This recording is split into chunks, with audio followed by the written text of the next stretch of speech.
And then on my side, we have Mr. Justin Shongo, who, for the purpose of this briefing, acting DG for financial governance. MEC, we are ready when you are ready. I am ready. Morning to everyone and welcome. And thanks for coming. I will read the statement. I'm not sure if you have circulated it already. Yes, circulating. Oh, okay, it's fine. But I'll go through the statement and maybe you should circulate because there's numbers and all that. I'm not sure if you do in journalism, if there's accounting and maths. So you might need enough time to. I know in law there isn't, so I'm not sure about it. Let me start by reading the statement. On Tuesday, the 2nd September 2025, all departments and entities in the Gauteng provincial government tabled their 2024-2025 annual reports at the Gauteng provincial legislature. This was done in compliance with Section 40 of the Public Finance Management Act, Act 1 of 1999. These annual reports provided a consolidated view of the financial position, financial performance, and the cash flow of each department in the Gauteng provincial government for the year 2024-2025. This information is important as it demonstrates government's commitment to transparency and accountability to citizens. Included in each of the annual reports that were tabled at the Gauteng provincial legislature is the report of the Auditor General, the Supreme Audit Institution of South Africa, which assessed how each department spent public funds in the 2020 Supreme Audit Institution of South Africa, which assessed how each department spent public 2024-2025 financial year. Commitment to improve the management of finances and promote transparency and accountability in the public sector. Overall, in the 2024-2025 financial year, most of our departments and entities achieved clean audit opinions, a clear indication that significant progress has been made to improve financial management and ensure that public funds are utilized for what they are meant for, to deliver services to the citizens of Gauteng. However, we remain concerned about the continuous rise in irregular expenditure, which occurs when departments do not adhere to supply chain management rules and regulations when procuring goods and services. Provincial Treasury continues to work closely with departments to curb irregular expenditure by strengthening supply chain management capacity.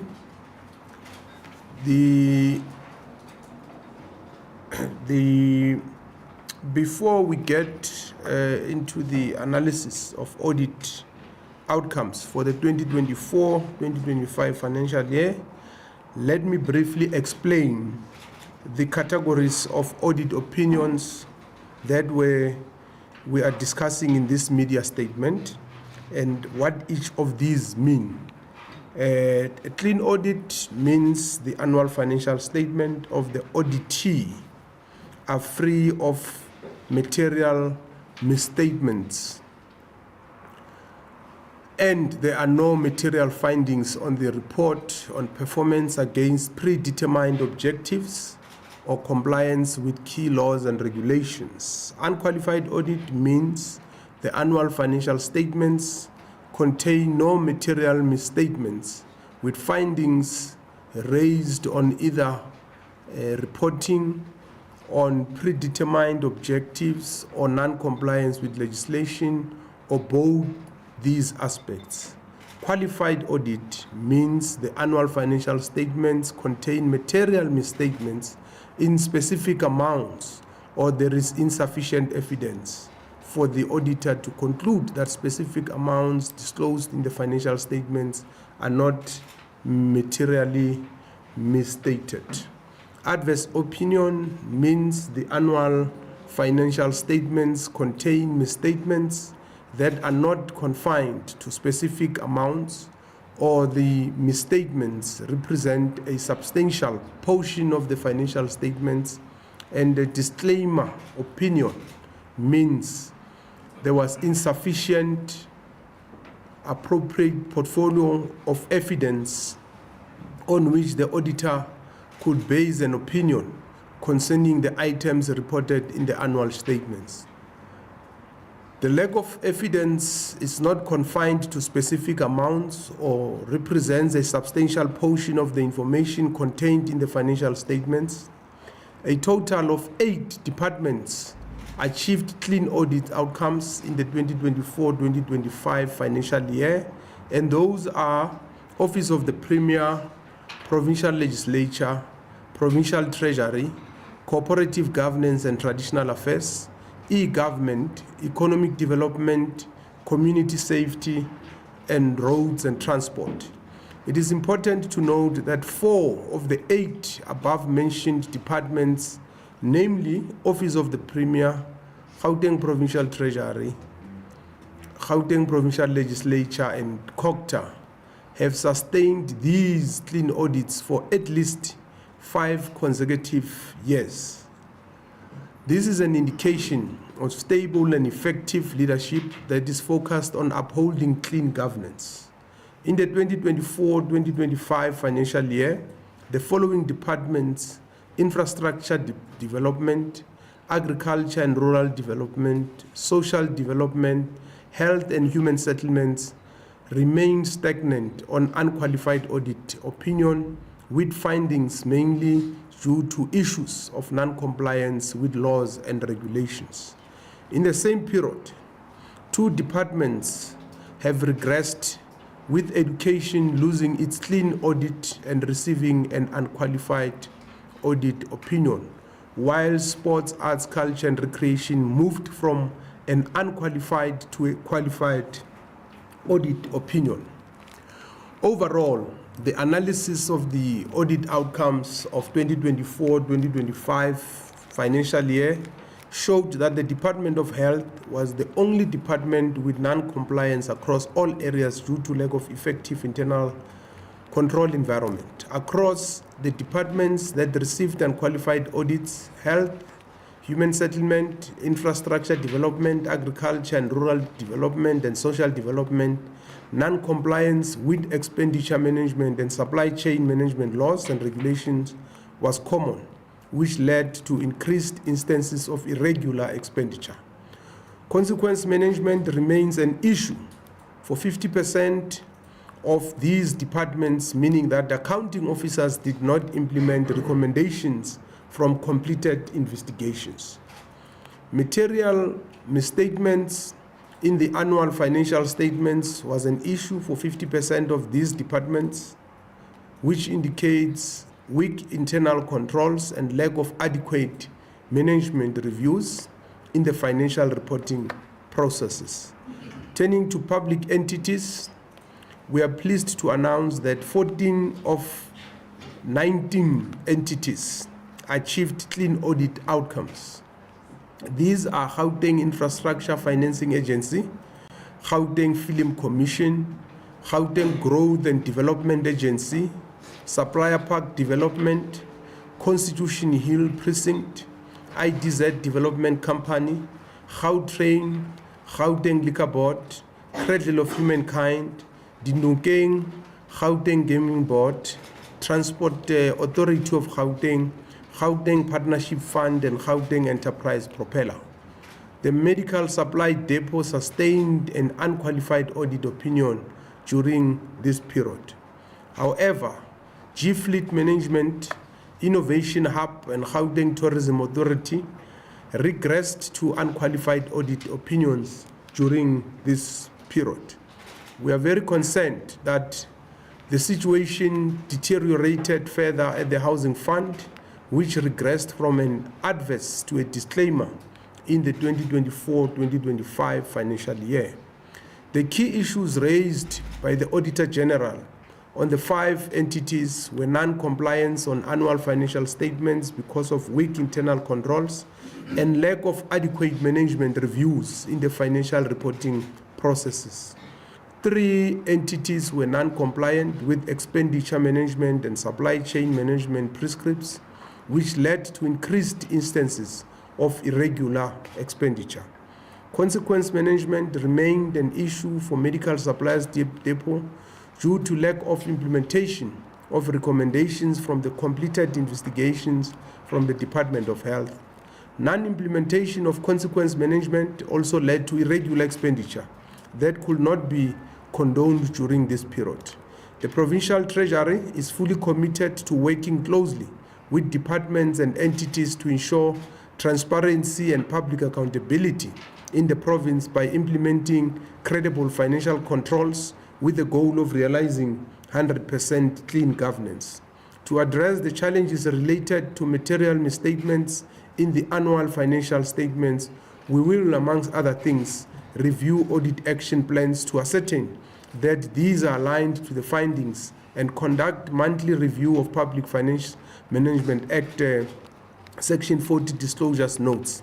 Furthermore, we will review annual financial statements prior to submission to audit committees and the Auditor General for audit, provide training in identified areas of weaknesses during the monthly and interim reviews, and to facilitate full utilization of SAP procure to pay and asset management systems to ensure complete and credible financial information. The Gauteng Provincial Government is committed to paying suppliers invoices within 30 days as prescribed in Section 38, subsection 1, subsection F of the Public Finance Management Act, read with Treasury Regulations 8.2.3. In the 2024-2025 financial year, the provincial government successfully paid 192,718 invoices amounting to 48.9 billion. This resulted in 97% of suppliers being paid within 30-day time frame. Office of the Premier, Roads and Transport, Community Safety, Economic Development, eGov and COGTA paid 100% of all invoices within 30 days.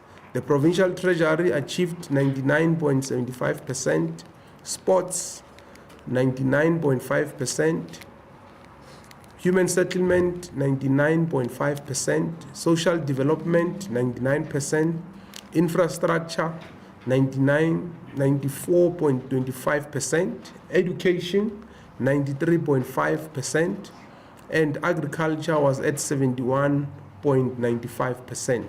The Department of Health on average paid 37% of invoices within 30 days in the year under review due to historical accruals.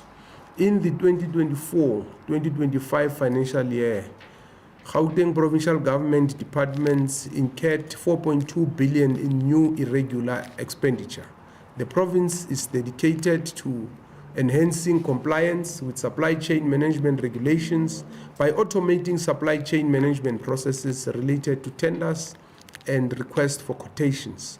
We want transparency and accountability regarding procurement and contract management in the province to enhance compliance, fight against fraud and corruption, and to protect the public purse. Improvement in financial management in the public sector leads to better service delivery because funds are used for what they are intended for. Our people expect us to build an accountable and clean government that can serve them better. This is what we are focused on doing. We are a responsive, people-centered government that is transparent and on the ground to improve services to the people. Thank you very much. Thank you very much, MEC, for that comprehensive overview of the audit. Colleagues, we are now going to open for question and answers so that if there are any areas that you want clarification from, you can be able to then get the responses. I'm going to check this side whether there are any hands. Are there any hands on the other side? We'll take these two. Yeah, we can start there. We can start on your side. Name. Just say your name, Yeah. surname, and media house that you represent, and then we can ask the question.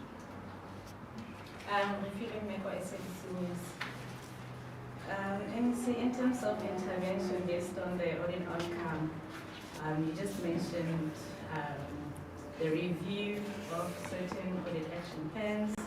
However, there were government officials who really didn't, comply in terms of submission of financial statements. Isn't there any kind of action, can they be charged in terms of consequence management? Thank you. Thank you. Gauteng Audit from Newsroom Africa. MEC, just on the departments which have regressed, education, and I see sports, arts, and culture, do you have, are there specific reasons that perhaps you could outline in terms of this regression? And then, MEC, when it comes to the Gauteng Gambling Board, we've been informed that there's been serious allegations of misconduct and corruption. We have been informed that there was an appointment of a legal expert, Advocate Mokare, in June to conduct these investigations. There was a commitment, we understand, to have an interim report in the first month, but it's been almost 3 months. No action seems to have been taken. We were also informed that 2 weeks ago, the Hawks came to the offices and informed various implicated managers about this case. If the MEC is serious about combating corruption, why has there been no action taken so far? And how far this investigation into the allegations of corruption? And can you perhaps clarify, MEC, why and what are the Hawks investigating at the Gauteng Gambling Board? Thank you. Okay, MEC, we can take this first two.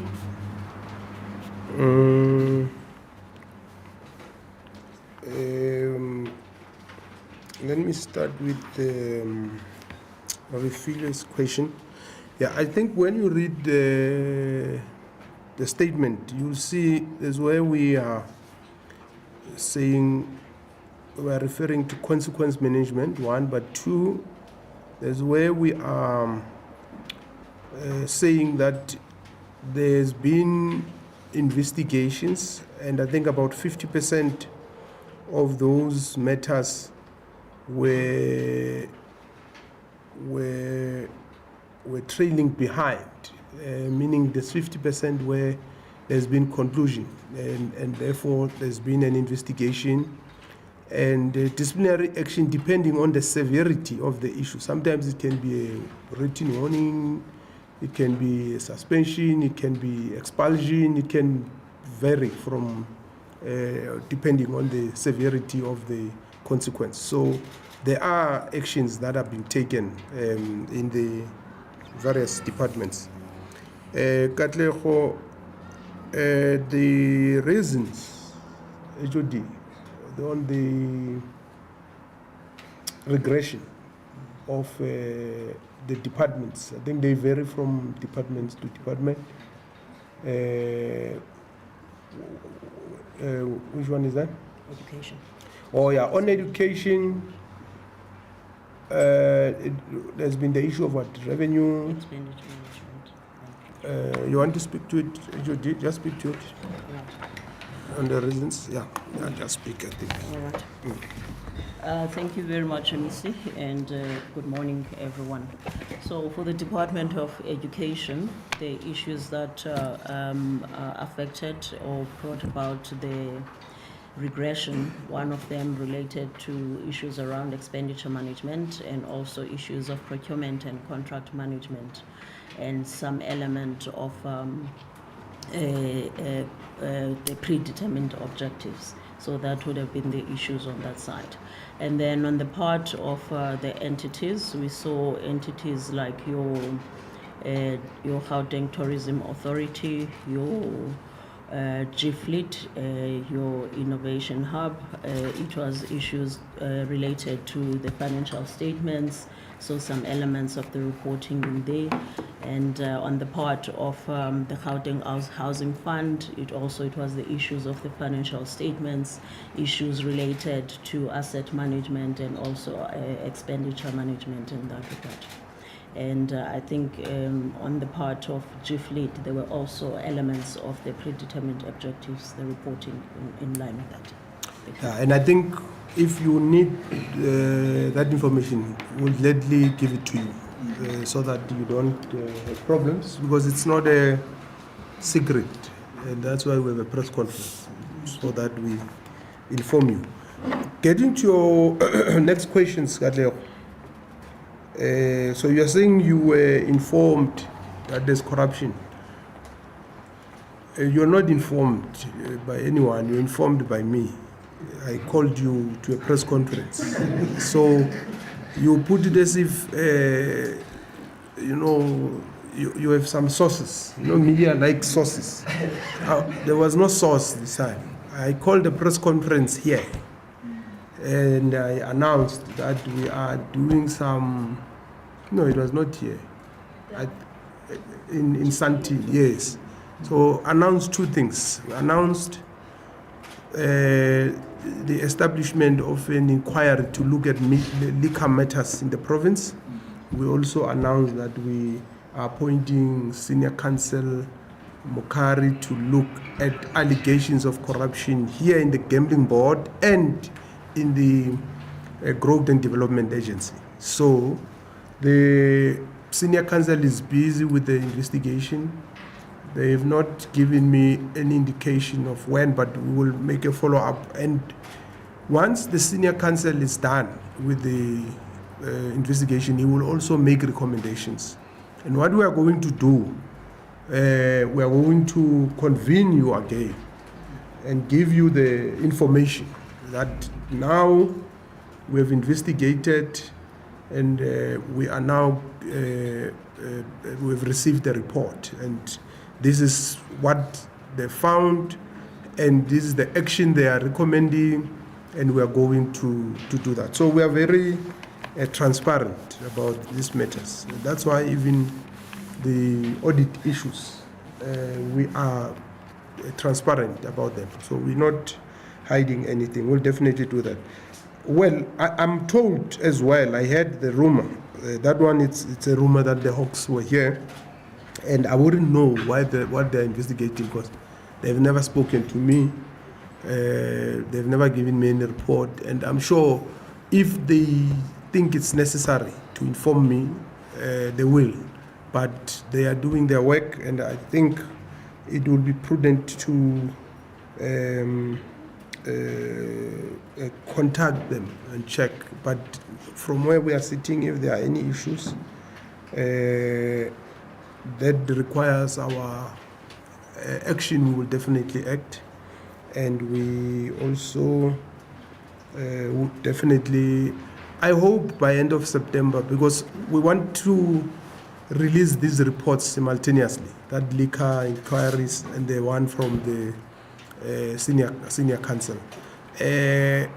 The delays of the senior counsel might have been as a result of additional brief that he was given, because there were other things that came up. Once we announced that there's going to be investigation, there are people who came and said we also have information. So we can't say no, it was not part of the brief. We said we must finish it in 1 month. So we want to make sure that by the time the senior counsel's report is done, we have covered as much ground as possible, and we have dealt with all the issues, because we don't want any of our public entities to be in the public for wrong reasons, and we don't want corruption. That's why we are not hiding anything, and we're talking about all the challenges in public. We will also talk about how we resolve them in public, what actions are we following, are we taking, and if the media or any member of the public wants regular update, would lately provide those in terms of how we move. You will remember that at the Premier also released a report of several investigations that were done previous years, and not much was done in implementing them, to demonstrate our firm commitment to fighting corruption and resolving these issues. But if you check as well, because you are asking if I'm what are you saying, if I'm committed, Serious about yeah, fighting if I'm corruption. serious. We're more than serious. We're more than serious. And that's why when you read this statement, one of the things which I always raise and I want to emphasize, because it's a very important aspect which you must champion as media. You must champion because there's the first thing we've started doing in fighting corruption, and this is, we're not talking about responding to events. We're talking about being preventative and preempting and trying to put systems in place. The first thing we did was to introduce what we call an open tender system in Gauteng. There's no, you must ask a Premier or MECs of finance in other provinces if they've got what is called, and why they don't have it. Because I think everyone must have it. Where before you advertise a tender, we appoint external auditors. These are people who are not working for government. These are accountants who check our processes, and then before awarding, when we adjudicate, we call members of the public to observe. It's very important that if we're talking about fighting corruption, we can't just talk about fighting corruption every time, and it's a buzzword. Everyone who wants to be relevant, they talk about we must take action in eliminating corruption. So that's the first thing we've done. The second thing that we are doing now, we said, when you look at the budget speech that I gave, the second version, well, unlike national, we had two. They had three. Yeah, we had two. The second one, I spoke about introducing a digitized procurement. So what we want to do is to eliminate human interference in the tendering system. So when you apply for a tender, it's going to be digital. The evaluations will be done digital. You will be able to monitor it digitally and all that. And the third thing that we are doing is so there is no one who can interfere with your documents and lie, because that's where corruption gets out of hand, when individuals are involved in the process. The third one is, you will know there are people who struggle to get their payments because there's people who want bribes from government and all that. We have introduced an invoicing system where ultimately everybody who submit their invoices in government, you don't even have to see anyone. You don't have to know anyone. You just upload your invoice and you should be able to see the progress. If Lebogang has not signed or authorized, you must be able to see that, so that you don't have a situation where you must bring your invoice to Lebogang and Lebogang starts saying, no, let's talk and all that. No, we don't want that. So we are not just serious. We are committed to this battle against the corruption. And that's why we're making these pronouncements public, so that you judge us. In the budget speech, we said we are going to start with 5 departments, starting deliberately with the Office of the Premier, the Department of Treasury, amongst the 5, just to show the seriousness with which we take this, so that in the next financial year, hopefully, we will be able to roll out to all government departments. You must go to the Western Cape and ask Premier Winde, why is there no, if you must ask him if he's serious about fighting corruption. So we are not just talking about it, we are doing something about it. Yeah. Thank you very much, MEC. There's an online question, MEC, that we've received from Bongile Makupe from News 24. The question is, the Department of Health has consistently been in the raid, and several administrations have promised to clean up the Department of Health, but it continues to have serious challenges. What interventions is this administration or is MEC Maile doing to help with this department? And what discussions, if any, has he had with his counterpart, MEC Namantu Pomralehoku, on addressing the serious challenges that are critical in the department? That's the question, MEC, from News 24. And then we'll take, just say your name and surname. Thank you. My name is Offenses Timo from SABC News.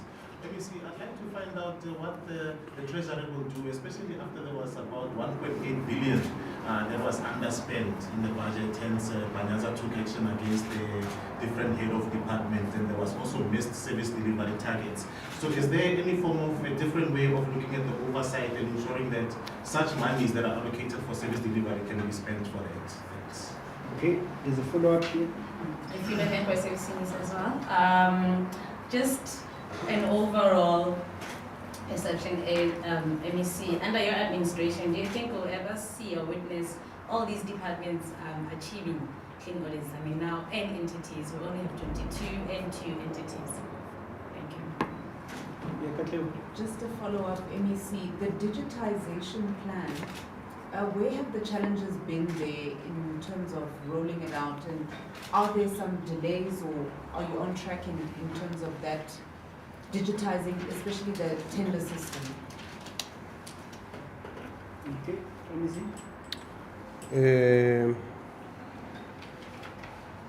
you see now, Katlego, you make us to account. That's what government must do. When we say we do something, you must ask us. All of you, offense and refil. I like that the journalists want us to report on the work that government must do. So let me start maybe with Bongegile.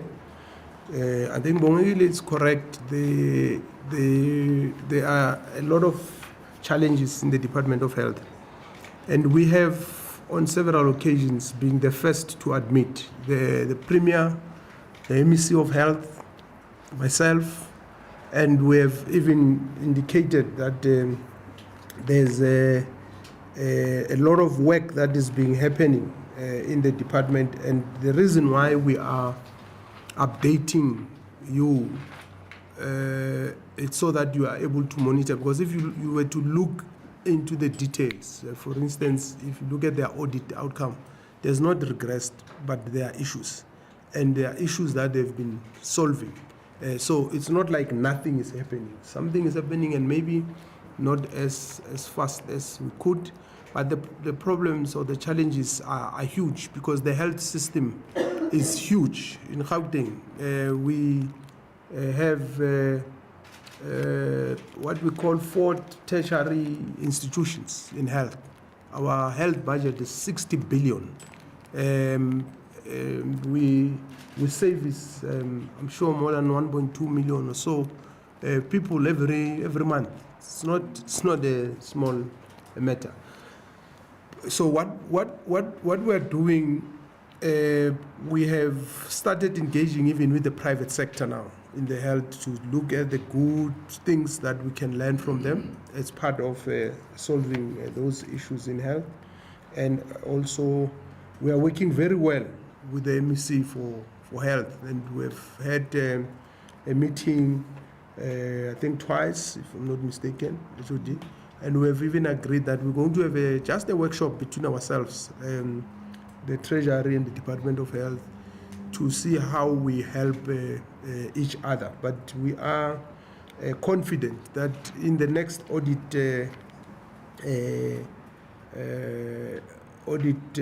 process, health will improve. And then, offense, we dealt with the issue of the underspending from the finance point of view. Remember, we had a press conference where we had where we announced the 1.8 billion.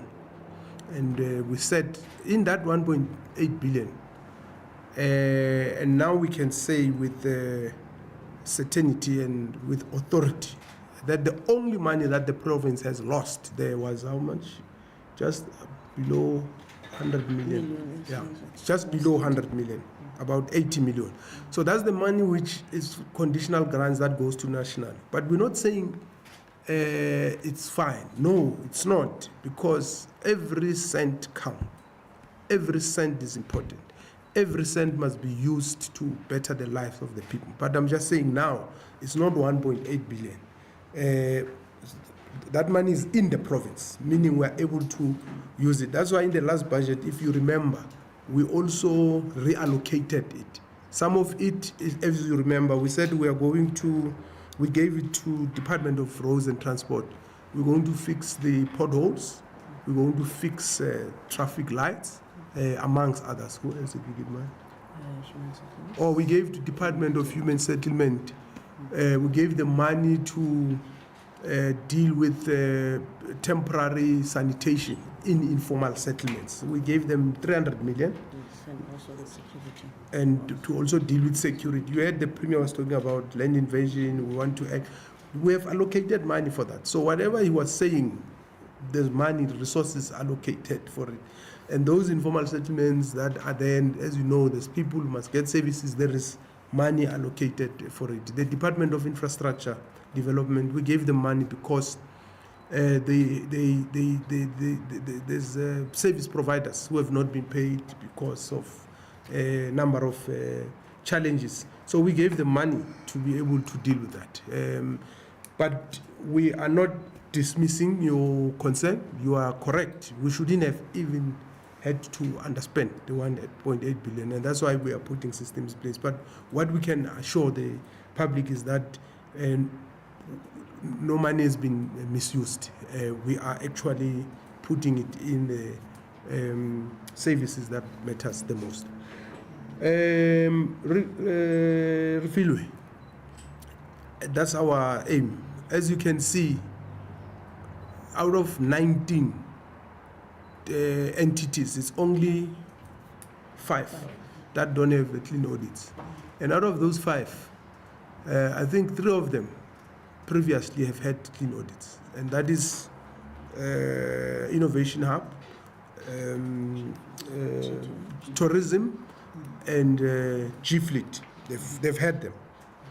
So maybe these other 2, if we get them, if I was to answer your question in simple terms, I would say if the 2 gets the clean audit, it means in my tenure I would have achieved it.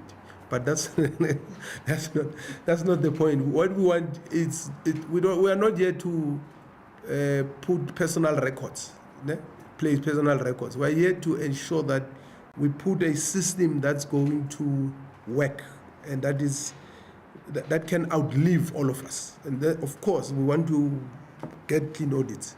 And in this term, we are confident that everyone will get them. The only entity, which is the housing fund, it's supposed to be winded up because there is no longer use for them. So there's that process, which I think the department, probably in the next financial year, we won't be reporting about it. Out of 19, we'll probably have about 18 entities. And then with the departments, if you can see, which is very important, I think all of them that have gotten unqualified audit, for the last 2-3 years, they've been consistent. Mm-hmm. So that is important.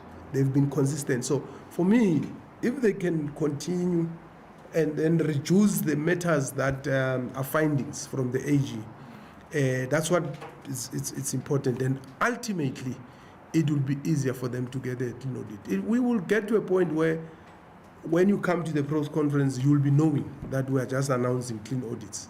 We will get to that point. I know, and I'm not sure if you will come, because I know now you come because you want to hear who didn't get a clean audit. But at that time, you might probably say, we are not going. Those people are going to be telling us about clean. So we'll get to that point. We are very, very confident because we've got a very competent, qualified, experienced, knowledgeable, skilled team in Treasury that works with the departments on a daily basis to ensure that we improve. So we will get there. Katlego, the process of digitization, it has started. We have appointed one of our entities, which is what you know as Gauteng, because that system, by the way, it's there, they have it. So we said we will use the system and roll it out to the other 5 departments, which is Premier's Office, Treasury, Department of Transport, and I think Cornhill, I don't know, about, and GFleet. Oh yeah, in GFleet. So that hopefully by January we would have started in these 5, so that when the financial year ends, we are able to monitor how is it going, and then we can be able to apply. In the next budget speech that we'll give in March next year, we will be able to give feedback. Yeah. Thank you very much, MEC. Colleagues, any last question before we close? Yeah, there's no last question. MEC, thank you very much, colleagues. Thank you very much for coming through and joining us today. If there are those that require one-on-ones, you can just have a discussion with us as soon as we close the press conference. Refreshments are served on the other side. MEC, thank you very much. Thank you. Thank you, colleagues.